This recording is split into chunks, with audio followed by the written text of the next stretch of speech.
Hello बच्चों, welcome back to my channel. हम इस वीडियो में आज balancing of a chemical reaction पढ़ेंगे, जो कि 10th क्लास का science chapter first chapter chemical reaction and equation का एक टॉपिक है। Balancing of a chemical reaction, यानी केमिकल रिएक्शन को हम बैलेंस कैसे करते हैं और क्यों करते हैं, आज हम ये पढ़ेंगे। ठीक है, तो चलिए स्टार्ट करते हैं अपना टॉपिक। कल की वीडियो तो इंट्रोडक्शन की थी, कल की नहीं 5 दिन पहले की थी, वो इंटरनेट की वजह से मैं नहीं डाल पाया था, तो आज अपलोड कर दूँगी वीडियो। ठीक है, तो चलिए स्टार्ट करते हैं अपना topic. Balancing of a chemical reaction, balancing of a chemical reaction, chemical CHE के पॉडम, या फिर एन भी लिख सकते हैं, कोई दिक्कत नहीं, एन भी लिख सकते हैं। ठीक है, केमिकल रिएक्शन REA के पॉडम। ठीक है, balancing of a chemical reaction, किसी भी केमिकल रिएक्शन को बैलेंस कैसे करते हैं और क्यों करते हैं, इसकी इंपॉर्टेंस क्या है, इसकी ज़रूरत क्या पड़ी कि किसी भी केमिकल रिएक्शन को बैलेंस करने की ज़रूरत क्यों पड़ी। चलिए पहले स्टार्ट करते हैं कि बैलेंसिंग होता क्या है, पहले देख लेते हैं, उसके बाद बात करेंगे कि इसकी ज़रूरत क्यों पड़े। ठीक है, तो चलिए स्टार्ट करते हैं। बैलेंसिंग का मतलब क्या होता है कि LHS होता है। LHS क्या होता है, जो कि लेफ्ट साइड होता है, लेफ्ट हैंड साइड, ऐसा ना, सी लिख दो सॉरी। तो LHS है तो left hand side, RHS R for right, H for hand, S for side, right hand side, left hand side. Left में जो होगा लेफ्ट हैंड साइड, आज में जो राइट में होगा जो राइट हैंड साइड। तो LHS में जो नंबर ऑफ तो रीजन पहले है, मैं इसी पे बात करता हूँ। ये बैलेंसिंग ऑफ केमिकल रिएक्शन में क्या करेंगे हम कि जो LHS में नंबर ऑफ ईच आइटम होंगे, each element, number of each element क्या करेंगे, उसको इक्वल करेंगे number of in LHS will be equal to number of each element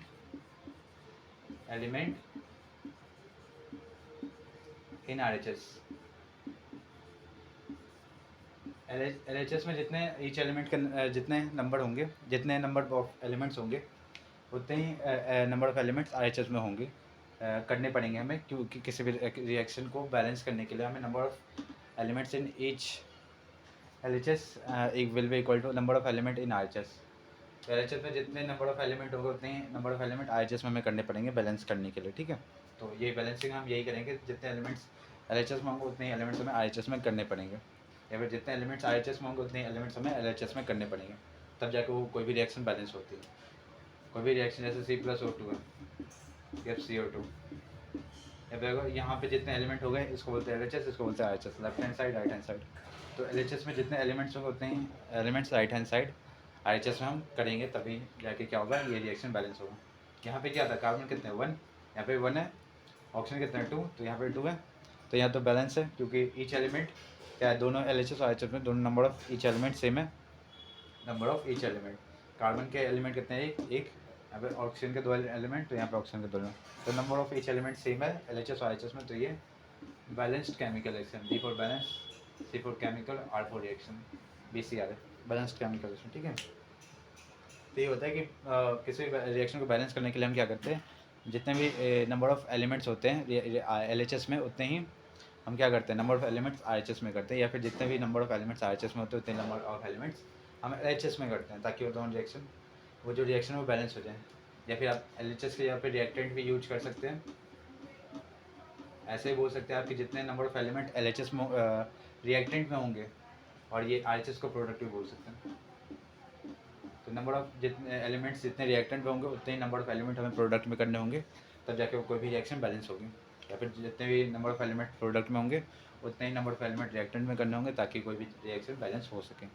तो ये होता है किसी भी रिएक्शन को बैलेंस करने के लिए कंसेप्ट। ठीक है, किसी भी रिएक्शन को बैलेंस ऐसे करते हैं कि जितने एलिमेंट्स होंगे LHS में, उतने ही प्रोडक्ट में हम एलिमेंट्स कर देंगे, या फिर प्रोडक्ट में जितने एलिमेंट्स होंगे उतने ही रिएक्टेंट में कर देंगे। इससे हमारा जो रिएक्शन होगा केमिकल रिएक्शन में बैलेंस हो जाता है। केमिकल रिएक्शन क्या होता है मैं आपको बता चुका हूँ पहले भी। जिस भी रिएक्शन में उसकी किसी प्रॉपर्टी चेंज हो जाती है, या फिर किसी का वो स्टेट चेंज होता है, या फिर प्रेसिपिटेट फॉर्म होता है, ये सब कंडीशन बताई है जिस पे केमिकल रिएक्शन। तो हम इन सभी बेसिस के इस सभी बेसिस पे हम बोल सकते हैं कोई भी रिएक्शन केमिकल रिएक्शन है। और वो सब जो चेंजेस नहीं आते हैं, तो वो कोई भी चीज़ फिजिकल रिएक्शन होती है। या फिर एक और तरीका पहचानने का कि केमिकल रिएक्शन में क्या होता है कि हम एक स्टेट से दूसरे स्टेट में जाते हैं, अगर वापस आ जाते हैं उस स्टेट से पहले स्टेट में, तो वो क्या होगा, फिजिकल रिएक्शन, क्योंकि वापस आ रहे हैं ना, वो इन क्या बोलते हैं, रिवर्सिबल रिएक्शन है। अगर रिवर्सिबल रिएक्शन नहीं होती, सिर्फ हम एक चीज़ से दूसरी चीज़ में जा रहे हैं, एक स्टेट से दूसरे स्टेट में, लेकिन उस स्टेट से वापस नहीं आ पा रहे, तो इरिवर्सिबल हो गया, तो वापस नहीं आ पा रहे, तो ये क्या होगा, केमिकल रिएक्शन हो जाएगा। बट अगर जाके वापस आ रहा है रिएक्शन, बैकवर्ड मार रहा है, तो क्या होगा, वो रिवर्सिबल होगा। रिवर्सिबल होगा तो क्या होगा, फिजिकल रिएक्शन। बता चुका मैं पहले भी। आज हम सिर्फ इसकी बात करेंगे, balancing of chemical reaction, chemical reaction balance कैसे करता है। आज बहुत सारे इसके एग्जाम्पल ही करा दूंगा और बता भी दूंगा। इस क्वेश्चन का भी मैं लास्ट में जवाब बता दूंगा, कि ऐसा बता दूंगा कि लास्ट हम केमिकल रिएक्शन को बैलेंस क्यों करते हैं, इसकी जरूरत क्या है, ठीक है। तो चलिए स्टार्ट करते हैं, रिएक्शन से भी स्टार्ट करते हैं, ये तो बता दिया कैसे करते हैं बैलेंस, ठीक है। जितने एलिमेंट रिएक्टेड में होंगे उतने एलिमेंट प्रोडक्ट में होने चाहिए, या फिर जितने एलिमेंट प्रोडक्ट में होंगे उतने एलिमेंट में रिएक्टेड में होने चाहिए। Each element, number of each element will be equal to the number of each element in product, ठीक है। Number of each element in LHS will be equal to number of each element in RHS। लिख भी देता हूँ, for balancing for balancing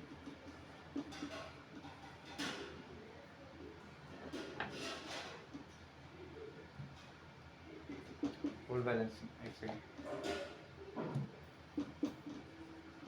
of a chemical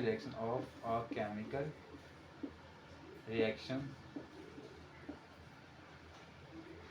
for balancing of chemical reaction, number of each element reactant का ही use करते जाते हैं। Math अगर हम LHS यूज करते हैं, हम केमिस्ट्री में क्या करेंगे, हम क्या करेंगे, रिएक्टेंट प्रोडक्ट का यूज करते हैं वर्ड्स का, ठीक है। Each element,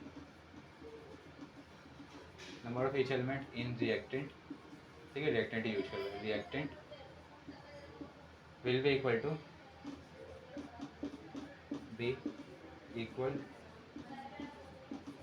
to number of each element, will भी ये बोलते हैं, शुड भी बोल लेते हैं, हाँ शुड भी बोल लेते हैं, शुड बोल लेते हैं, ठीक है। Number of reactant in each is reacted should be equal to, ज़्यादा अच्छा रहेगा, should be equal to number of each element in product, ठीक है, इन प्रोडक्ट, ठीक है। जैसे अभी कार्बन का लेते हैं, दूसरा बता देता हूँ। जैसे हाइड्रोजन है, हाइड्रोजन प्लस O2 मिलके क्या करते हैं, H2 बनाते हैं। अब हमें यहाँ पे बैलेंस करना पड़ेगा, क्योंकि बैलेंस यहाँ पे हाइड्रोजन के 2 हैं, यहाँ पे 2 हैं, ऑक्सीजन के यहाँ पे 2 है, बट यहाँ पे 1 है ना, तो इसको बैलेंस करना पड़ेगा। यहाँ पे ऑक्सीजन के 2 हैं, यहाँ पे 1 है, तो इस पूरे कंपाउंड को हम 2 से मल्टीप्लाई करते हैं। इस सिर्फ एक एलिमेंट को हम नहीं कर सकते, हमें जब भी मल्टीप्लाई करना होगा किसी नंबर को, तो हम उस पूरे कंपाउंड को करते हैं, जिस कंपाउंड में वो एलिमेंट है उस पूरे कंपाउंड को 2 से मल्टीप्लाई। तो ये 2 जो होगा इससे मल्टीप्लाई होगा, ये 2 इससे ही मल्टीप्लाई होगा, ठीक है। तो हम से डायरेक्ट यहाँ पे 2 नहीं लगा सकते, हमें इस पूरे कंपाउंड को 2 से मल्टीप्लाई करना होगा। अगर हम इस पूरे कंपाउंड को 2 से मल्टीप्लाई करेंगे, तो ये वाला 2 इससे भी मल्टीप्लाई होगा और ये 2 इससे ही मल्टीप्लाई होगा। तो ये 2 इससे मल्टीप्लाई होगा, O2 तो बना देगा इसका इक्वल, बट ये वाला इससे मल्टीप्लाई हो गया H4 बनाएगा। तो हाइड्रोजन के 4 एलिमेंट्स हो जाएंगे, यहाँ पे हाइड्रोजन के 2 एलिमेंट है, तो इसको भी 2 से मल्टीप्लाई करना होगा, तो यहाँ पे भी हाइड्रोजन के 4 एलिमेंट हो जाएंगे। अब ये रिएक्शन बैलेंस, हाइड्रोजन के 4 एलिमेंट, हाइड्रोजन के 4 एलिमेंट, ऑक्सीजन के 2, ऑक्सीजन के 2, ठीक है।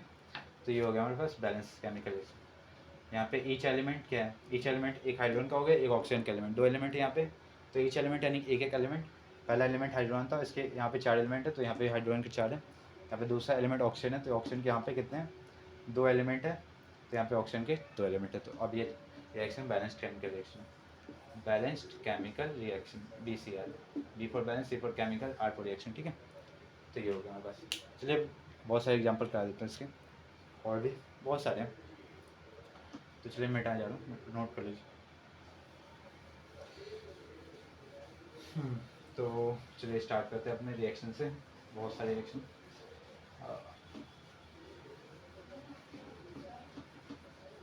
जितनी ज़्यादा रिएक्शन की प्रैक्टिस करेंगे आप, उतनी ज़्यादा ही आपको रिएक्शन बनाने में दिक्कत नहीं आएगी, आसानी से रिएक्शन आप बना सकते किसी चीज़ की, ठीक है। तो चलिए स्टार्ट करते हैं। जैसे हम फर्स्ट एग्जांपल ले लेते हैं, जैसे हाइड्रोजन था प्लस H2 प्लस Cl2, ये मिलके क्या बनाते हैं, HCl, हाइड्रोक्लोरिक एसिड बोलते हैं ना, hydrochloric acid, hydrochloric hydrochloric acid HCl, ठीक है।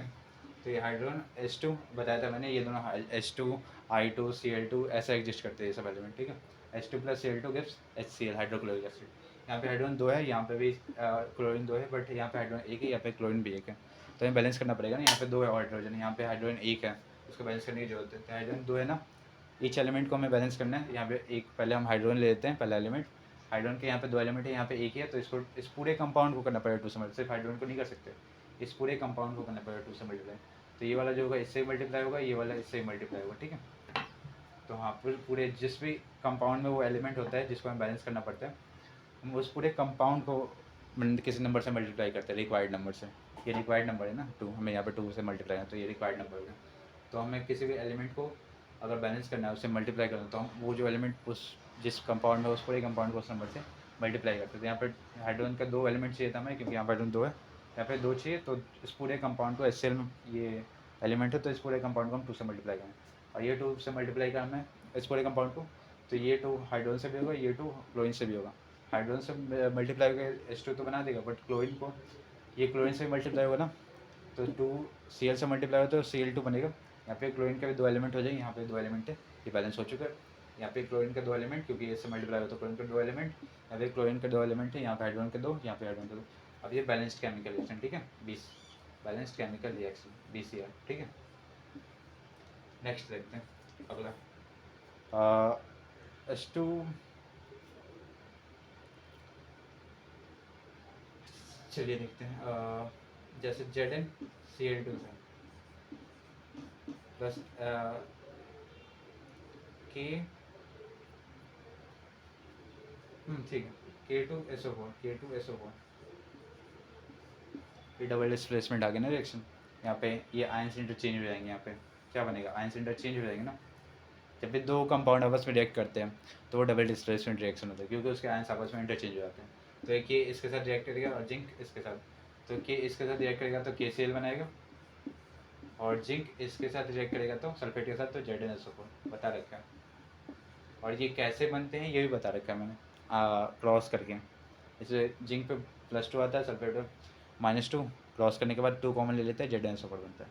तो वैसे Zn2SO4 का होल ट्वाइस बनता है, 2 कॉमन लेने के बाद ZnSO4 बनता है, 2 को हम क्या कर देते हैं, हटा देते हैं, ठीक है। और KCl तो KCl K के पास +1 होता है और Cl के पास -1, इसमें तो सीधा ये 1 KCl बनता है, ये वाला 1 इसके पास, ये वाला 1 इसके पास, KCl बनता है डायरेक्ट, ठीक है। इसमें कुछ कॉमन लेने की जरूरत नहीं होती। हाँ, तो ये था। अब यहाँ पे हमें बैलेंस करना पड़ेगा, क्योंकि यहाँ पे जिंक 1 है, यहाँ पे 1 ही है। ईच एलिमेंट को देखना है, पहले जिंक लेंगे, फिर क्लोरीन, फिर पोटेशियम, फिर सल्फेट।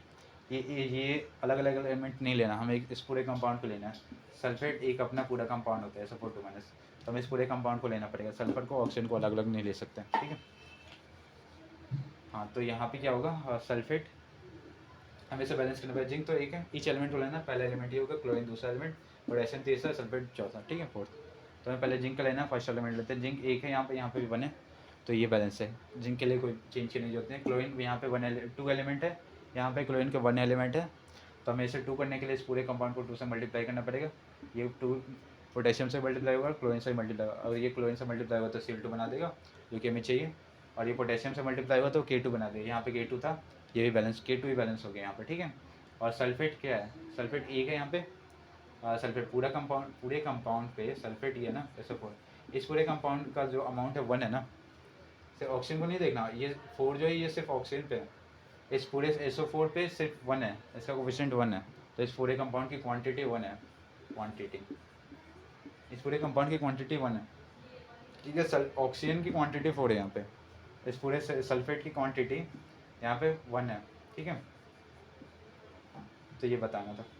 तो यहाँ पे सल्फेट पूरा कितना है, 1, यहाँ पे सल्फेट कितना है, यहाँ पे 1 है, सल्फेट SO4, तो क्या हो जाएगा, ये भी सल्फेट भी बैलेंस है। इसको बैलेंस करने की जो ये सिर्फ यहाँ पे 2 लगाना था, ताकि ये K2 बन जाए और ये Cl2 बन जाए, क्योंकि यहाँ पे Cl2 तो यहाँ पे K2 था, ठीक है। तो हो गया बैलेंस ही, तो ये हो गया balanced chemical BCl, balanced chemical reaction. चलिए और भी देखते हैं। थर्ड, जैसे एल्यूमिनियम है, उसने रिएक्ट करा, यहाँ पे एल्यूमिनियम AlCl3 को रिएक्ट कराता है, AlCl3 को रिएक्ट कराया हमने पोटेशियम से, क्या बनेगा, K2 एग्जिस्ट कर दो, ठीक है।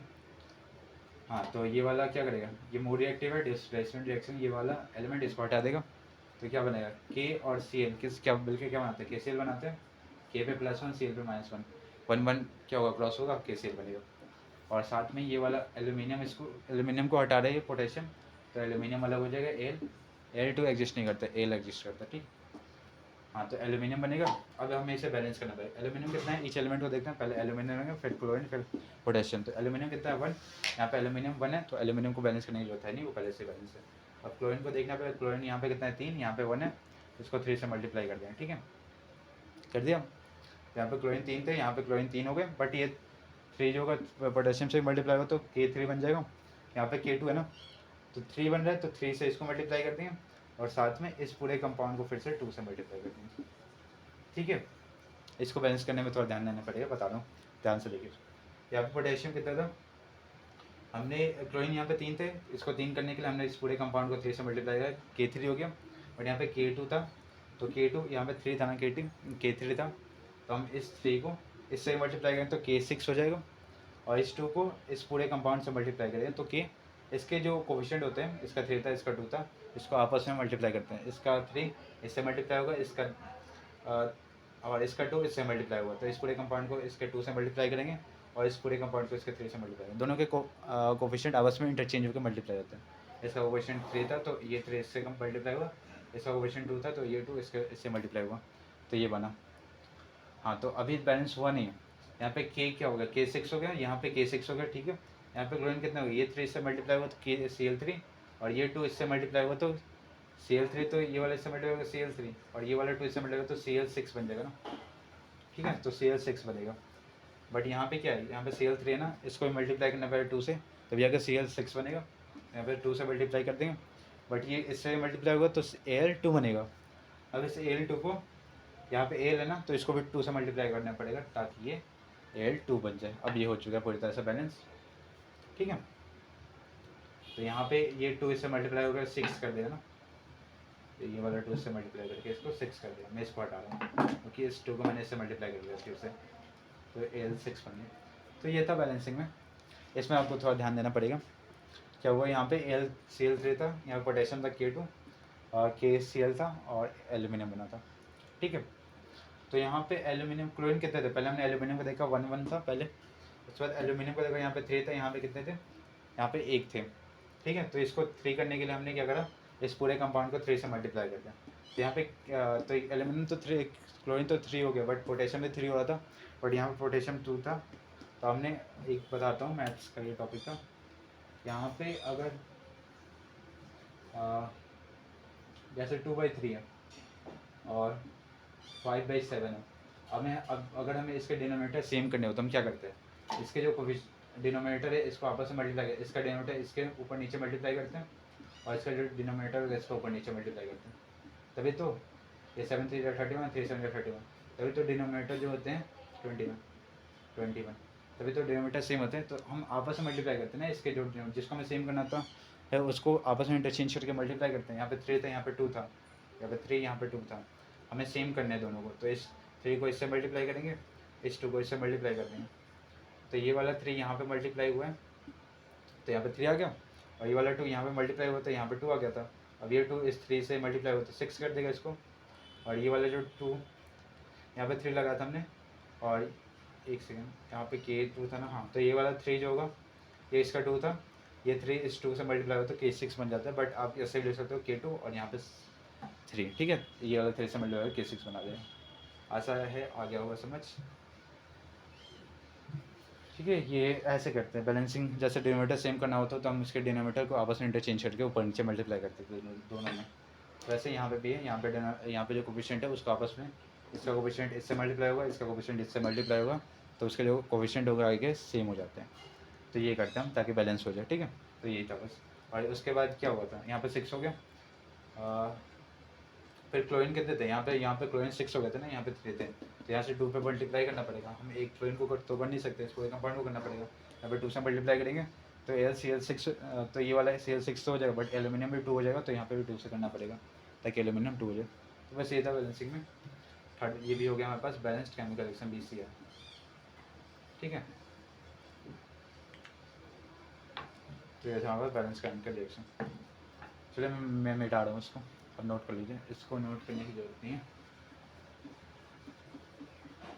ये फिर क्लास का टॉपिक था और डिनोमिनेटर सेम करने वाला मैथ्स का चैप्टर है, फ्रैक्शन उसके उसी का पार्ट है।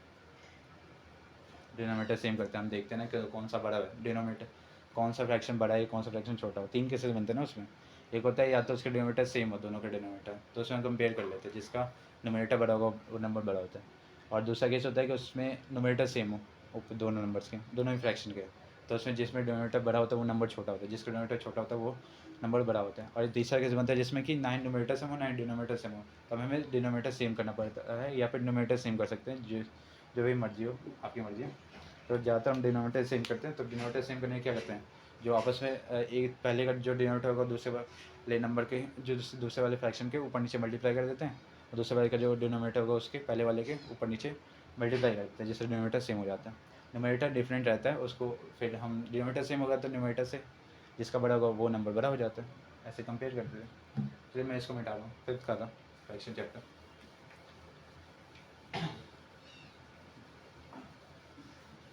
तो चलिए अपने आते हैं और भी रिएक्शन पे, ये तीसरा था थर्ड, और का उसको तो नहीं मिला ना, चलिए उसको भी लिख देता हूँ, जैसे वो लिया था ना हमने स्टार्टिंग में, फोर्थ C+O2 वाला लिया था स्टार्टिंग में, ये CO2 बनाते थे, बताया था। यहाँ पे कार्बन है कि यहाँ पे कार्बन है का ऑक्सीजन यहाँ पे 2 है, यहाँ पे ऑक्सीजन 2, तो बैलेंस्ड है, BCl है, पहले से ही बैलेंस्ड है एक में, इसको करने की जरूरत नहीं है, ऑलरेडी बैलेंस्ड है ऑलरेडी, ठीक है। हाँ नेक्स्ट लेते हैं, एक और लिया था मैंने, कौन सा लिया था, HCl वाला तो इधर लिया था ना, हाँ एक वाटर वाला लिया था, H2+O2 लिया था मैंने, H2O करा था। यहाँ पे हाइड्रोजन 2 थे, यहाँ पे हाइड्रोजन 2 है, ऑक्सीजन यहाँ पे 2 है, बट यहाँ पे एक था, तो इस पूरे कंपाउंड को हम 2 से मल्टीप्लाई करते हैं, ये 2 हाइड्रोजन से मल्टीप्लाई होगा तो H4 बना देगा, यहाँ पे H2 है तो इसको 2 से मल्टीप्लाई करना पड़ेगा ताकि H4 बन जाए, और ये 2 इससे मल्टीप्लाई तो O2 बनाएगा, यहाँ पे O2 था पहले से बैलेंस हो गया, ठीक है BCl, इसको लिख लीजिए आप, फिफ्थ हो गया। और अगला कराते हैं, हाँ कैल्शियम कराते हैं, चलिए potassium sodium calcium magnesium MgOH का होल ट्वाइस है, और यहाँ पे कैल्शियम आ गया। अब हमें रिएक्शन करानी, ये भी डिस्प्लेसमेंट रिएक्शन है, ये मोर रिएक्टिव है, हाँ ठीक। यहाँ पे पोटेशियम, यहाँ कैल्शियम क्या है, मोर रिएक्टिव है मैग्नीशियम से, तो इसको हटा देगा, डिस्प्लेस कर देगा, और ये इसके साथ अपना कंपाउंड बनेगा CHOH का होल ट्वाइस, ठीक है। और यहाँ पे मैग्नीशियम अलग हो गया तो Mg, यहाँ पे रिएक्शन बैलेंस है पहले से, मैग्नीशियम 1 है, यहाँ पे मैग्नीशियम 1 है, यहाँ पे कैल्शियम 1 है, यहाँ पे कैल्शियम 1 है, और इस पूरे कंपाउंड को देखना है, एक एक एलिमेंट को नहीं देखना है, यहाँ पे ये एक पूरा कंपाउंड है, OH हाइड्रोक्साइड, हाइड्रोक्साइड बोलते हैं इसको, हाइड्रोक्साइड, ठीक है। तो एक पूरा कंपाउंड है, और तो इस पूरे कंपाउंड पे क्या आएगा, इस पूरे कंपाउंड पे कितना है 1 है, क्या बोलता हूँ, इस पूरे कंपाउंड की क्वांटिटी क्या है, कोफिशिएंट कितना है 2, यहाँ पे कोफिशिएंट कितना है 2, तो ये भी बैलेंस है, तो तीनों एलिमेंट के जो क्वांटिटी है, नंबर ऑफ एलिमेंट्स है वो सेम है, तो ये बैलेंस्ड है chemical reaction BCl, balanced chemical reaction, ठीक है। तो ये थे 6, इसलिए अब रीजन ही बता देता हूँ, एक सेकंड टाइम देख लेता हूँ कितना हुआ, 23 मिनट हो चुके हैं, चलिए मैं अब रीजन ही बता देता हूँ उसका, उसके बाद ये क्या करते हैं, ये जो टॉपिक है हमारा, मतलब ये जो क्लास है ये अब ओवर करने जा रहे हैं, मैं रीजन बता देता हूँ, ऐसा बैलेंस हम क्यों करते हैं, बैलेंसिंग तो हमने कर लेते हैं सारी, कैसे करते हुए बता दें। अब आते हैं रीजन पे कि बैलेंस करने की ज़रूरत क्या पड़ी किसी भी रिएक्शन को, चलिए देखते हैं। अब मैं इसको मिटाने जा रहा हूँ, नोट कर लीजिए, और फिर रिएक्शन है आप बुक से प्रैक्टिस कर लीजिएगा, सारी रिएक्शन इसी बैलेंस है। हाँ ये रिएक्शन, ये जो प्रोडक्ट लिखने में दिक्कत आ रही है, तो मैंने इसके वीडियो बना के प्रोडक्ट के लिए, वो जो आपस में मल्टीप्लाई करते हैं क्रॉस करके, उससे क्या बनता है, हमारा प्रोडक्ट बनता है, तो उसके लिए मैंने अलग वीडियो बना के, तो आप देख सकते हैं प्रोडक्ट कैसे बना, और बाकी बैलेंसिंग आपने मैंने इस वीडियो में बताया, ठीक है, इसमें मैं टाइम जा रहा हूँ।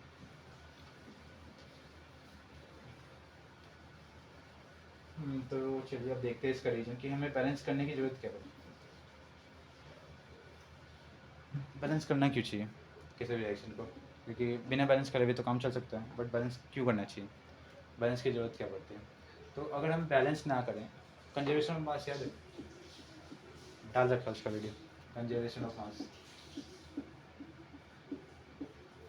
कंजर्वेशन ऑफ मास, ये क्या कहता था कि mass can neither be created, mass can neither be created, neither be created not be destroyed, not वहाँ पे नीचे not be destroyed, it can only be converted into one form to another form. ठीक है, ये लेते quotation mark, इसको बोलते हैं कोटेशन मार्क, पता होगा 8th क्लास में आई थिंक बता देते हैं इंग्लिश में। Not be destroyed, it can only be converted, it can only be converted from one form to another form, from one form to another form। इसे सिर्फ एक फॉर्म से दूसरे फॉर्म में कन्वर्ट कर सकते हैं, इसे ना तो हम डिस्ट्रॉय कर सकते हैं और ना ही इसे हम बना सकते हैं, इसे सिर्फ एक फॉर्म से दूसरे फॉर्म में कन्वर्ट कर सकते हैं। ठीक है, तो ये कहते हैं it can mass can neither be created nor can be destroyed, it can only be converted into one form to another form, from one form to another form, converted one two लिख सकते हैं या फिर from लिख सकते हैं, दोनों ही चलेगा। ठीक है, from one form to another form या फिर into one form to another form. ठीक है, दोनों इसलिए तो इसे सिर्फ हम क्या करते हैं, एक फॉर्म से दूसरे फॉर्म में चेंज कर सकते हैं। जैसे मास से एनर्जी में कन्वर्ट हो सकता है और एनर्जी भी मास में कन्वर्ट हो सकता है, E इक्वल टू mc² बता रखा है आइंस्टाइन थ्योरी ऑफ रिलेटिविटी। उसी में क्या था, उन्होंने बताया था कि जो मास होता है वो एनर्जी में कन्वर्ट हो सकता है या फिर एनर्जी भी मास में कन्वर्ट हो सकती है, ये आपस में इंटरचेंजेबल क्वांटिटीज़ होती है। ठीक है, एनर्जी और मास। तो यहाँ पे वही बता रहे हैं कि मास जो होता है या फिर एनर्जी में कन्वर्ट हो जाए या फिर एनर्जी जो होगी मास में कन्वर्ट हो जाती है। इससे हम मास या एनर्जी को हम ना तो क्रिएट कर सकते हैं ना ही डिस्ट्रॉय कर सकते हैं। ठीक है, कंजर्वेशन ऑफ मास बोलता था। ठीक है, इस मास को सिर्फ हम क्या कर सकते हैं, एनर्जी में कन्वर्ट कर सकते हैं, इसको हम ना ही बना सकते हैं और ना ही हम इसे ख़त्म कर सकते हैं। ठीक है, it can neither be destroyed और not can be created, it can only be converted into mass to energy या one form to another form, किसी फॉर्म में कन्वर्ट कर सकते हैं। ठीक है, तो ज़्यादातर मास से एनर्जी बनाते हैं या फिर एनर्जी से। ओके, तो हाँ, तो इसी लॉ का वैलिड करने के लिए हमें कंजर्वेशन ऑफ मास, तो हमें बैलेंसिंग की जरूरत पड़ी, किसी भी रिएक्शन को बैलेंस करने की जरूरत पड़ी। चलिए बताता हूँ कैसे इसकी जरूरत पड़ी, इसको नोट कर लीजिए, बता जाओ। हाँ, तो बैलेंसिंग की जरूरत, इस कंजर्वेशन ऑफ मास से बैलेंसिंग की जरूरत क्यों पड़ी, चलिए देखते हैं। जैसे हमारे पास क्या था, एक और एग्जांपल लेंगे, 7 ले लेते हैं। जैसे 6 तो करा रहे हैं, जैसे Mg प्लस O2 था, क्या बनाता था MgO। यहाँ पे कितना, यहाँ पे बैलेंस नहीं है, यहाँ पे ऑक्सीजन तो यहाँ पे एक है, मैग्नीशियम तो एक है, बट यहाँ पे ऑक्सीजन तो यहाँ पे एक है, बैलेंस करना पड़ेगा। पहले देखते हैं बिना बैलेंस करे क्या होता है और फिर बैलेंसिंग के बाद क्या आएगा। यहाँ पे हमने बैलेंस नहीं करा, तो यहाँ पे कितना, मैग्नीशियम का वेट कितना आता है, मास के देख रहे हैं ना, कंजर्वेशन मास, तो मास पहले लेंगे, दोनों LHS और IHS का मास कंपेयर करेंगे, क्योंकि कंजर्वेशन मास लगाना। कंजर्वेशन मास क्या बोलता था, रिएक्टेंट में जितने रिएक्टेंट का जितना मास होगा, mass will be equal to product mass, product के मास के इक्वल होगा। कंजर्वेशन मास तो यही करते हैं, कंजर्वेशन ऑफ मास, क्योंकि मास को हम डिस्ट्रॉय कर नहीं सकते, इसलिए दोनों, इसमें जो मास होगा इसका और इसका मास दोनों का सेम होगा। जलने से पहले जो एलिमेंट का मास होगा, जलने के बाद एलिमेंट का मास उतना ही रहेगा। The mass of element before fire या फिर combustion will be equal to the mass of the element after combustion. तो कंजर्वेशन ऑफ मास, मास की कंजर्वेशन की क्या जरूरत पड़ी, कंजर्वेशन ऑफ मास यही कहता था जो रिएक्टर में जो मास होगा वो प्रोडक्ट के मास के इक्वल होगा।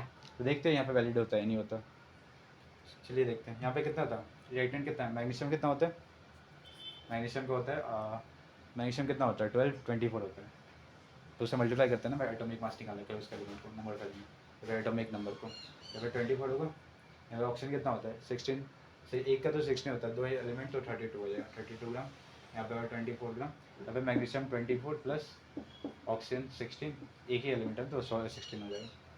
आ जाएगा 40 ग्राम, ठीक है। यहाँ पे 24, यहाँ पे इन दोनों को हम ऐड करेंगे तो कितना आएगा, 24 + 32, ये आ जाता है हमारे पास कितना, 56 आता है, 56 ग्राम। और यहाँ पे कितना आ रहा है टोटल जो प्रोडक्ट है, ये आ रहा है 40 ग्राम। ये दोनों इक्वल है, नहीं है, यहाँ पे 56 है, यहाँ पे 40 है, दोनों इक्वल नहीं है ना। तो जो रिएक्टेंट का मास है, रिएक्टेंट का मास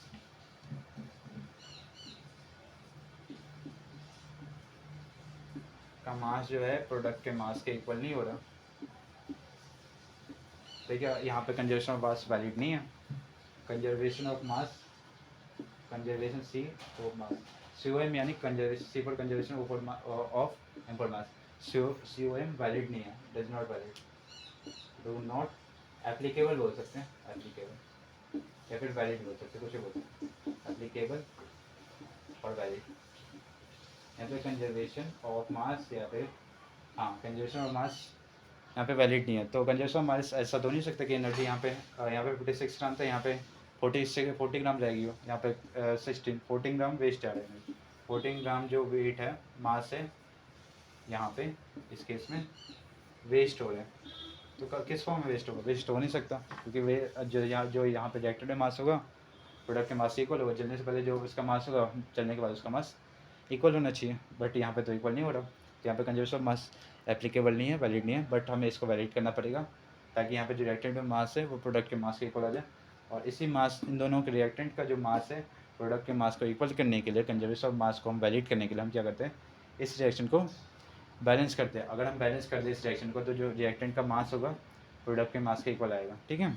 तो इसलिए हम इसको रिएक्शन को बैलेंस करते हैं ताकि दोनों का जो मास है वो इक्वल हो जाए, रिएक्टेंट का मास और प्रोडक्ट का मास इक्वल हो जाए, उसी को रिएक्ट, ताकि वो कोई भी जो मास लॉस्ट ना हो।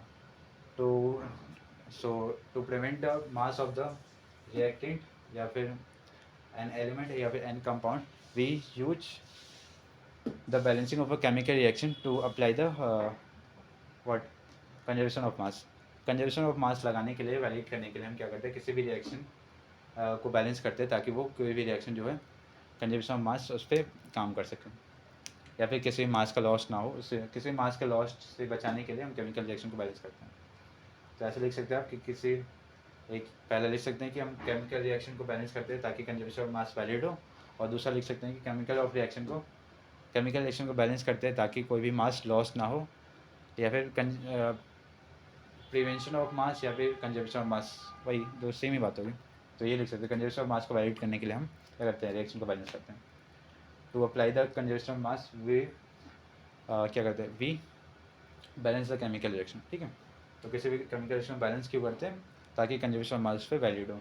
अगर हम बैलेंस नहीं करें तो कंजर्वेशन ऑफ मास वैलिड नहीं होगा, रिएक्टेंट और प्रोडक्ट के जो मास होंगे अलग अलग आएंगे, और हमें दिखेगा कि जो रिएक्टेंट का मास है वो लॉस्ट होता जा रहा है, उसका मास जितना यहाँ पे था यहाँ पे नहीं है, यानी उसका मास डिस्ट्रॉय हो रहा है। लेकिन वहाँ कंजर्वेशन ऑफ मास क्या कहता है कि मास डिस्ट्रॉय नहीं होता, बट यहाँ पे अगर हम बैलेंस ना करें तो मास डिस्ट्रॉय होता हुआ दिखाई देता है।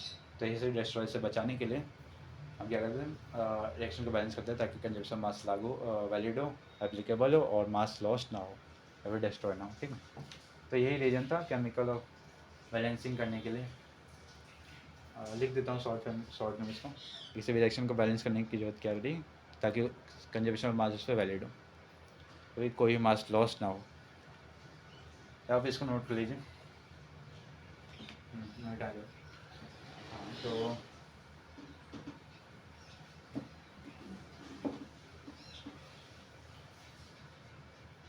इम्पोर्टेंस क्या होगी इसकी,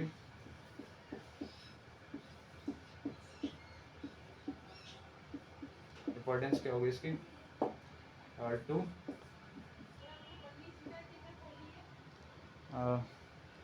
to prevent the conservation mass या फिर to apply the conservation, apply लिख लेते हैं, टू अप्लाई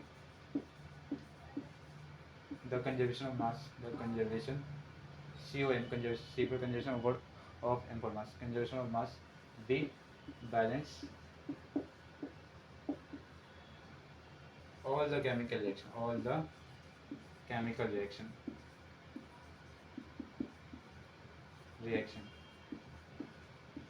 या फिर अगला और भी लिख सकते हैं, to prevent the loss of mass, to prevent same ही आ जाएगा, इसमें कंजर्वेशन ऑफ मास में ही आ जाएगा टू प्रिवेंट, ये वाला second topic, to prevent the loss of mass, loss of mass we use balancing of chemical reaction, balancing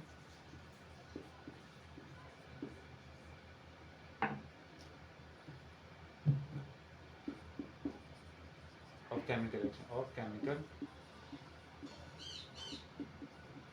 reaction, बस यही था रीजन इसका, इससे केमिकल रिएक्शन को की बैलेंस करते हैं ताकि कोई जो कंजर्वेशन मास उससे वैलिड हो, किसी मास का लॉस ना हो, और जो रिएक्टेंट और प्रोडक्ट का जो मास हो वो सेम आ जाए। तो यहाँ पे लिख सकते रिएक्टेंट मास को प्रोडक्ट के मास के इक्वल करने के लिए, प्रोडक्ट के मास के इक्वल करने के लिए, to equal both side masses, both reactant and product masses लिख देते हैं masses। तो reactant और product से masses को इक्वल करने के लिए हम क्या करते हैं, थर्ड पॉइंट ले लेते हैं, ठीक है, ये सेकंड लेते हैं,